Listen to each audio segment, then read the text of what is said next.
ഇത് മറ്റൊരു പ്രശ്നം കൂടി ഉണ്ടാക്കും. ഇത് ആത്മാക്കളുടെ രക്ഷയ്ക്ക് പകരമായിട്ട് ആത്മാക്കളുടെ നാശത്തിനും ആത്മാക്കളുടെ ഇടയിൽ അസ്വസ്ഥതയ്ക്കും കാരണമാകും.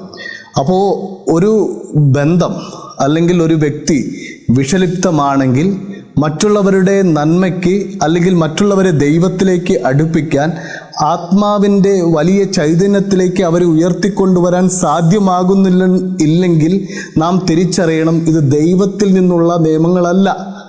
മാനുഷികമായ താല്പര്യങ്ങൾക്കും സ്വാർത്ഥതകൾക്കും അവർ നിയമങ്ങളായി വ്യാഖ്യാനിക്കപ്പെട്ട് ഇതിനെ ദുരുപയോഗിക്കപ്പെടുകയായിരുന്നു എന്നുള്ള സത്യം.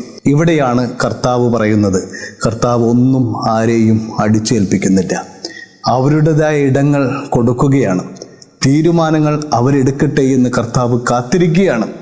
പാപിനിയായ സ്ത്രീയോട് അവിടുന്ന് പറഞ്ഞതെന്താണ്? ഞാനും നിന്നെ വിധിക്കുന്നില്ല. സക്കേവൂസിനോട് കർത്താവ് പറഞ്ഞത് എന്താണ്? ഇന്ന് ഈ ഭവനത്തിൽ രക്ഷ പ്രാപിച്ചിരിക്കുന്നു. അവനെ ഭവനത്തിലേക്ക് അവനോടൊപ്പം യാത്ര ചെയ്യുകയാണ്. ഇങ്ങനെ ഓരോ നിമിഷങ്ങളിലും ഓരോ സംഭവങ്ങളിലും കർത്താവ് അവരുടേതായ ഇടം നൽകുകയാണ്.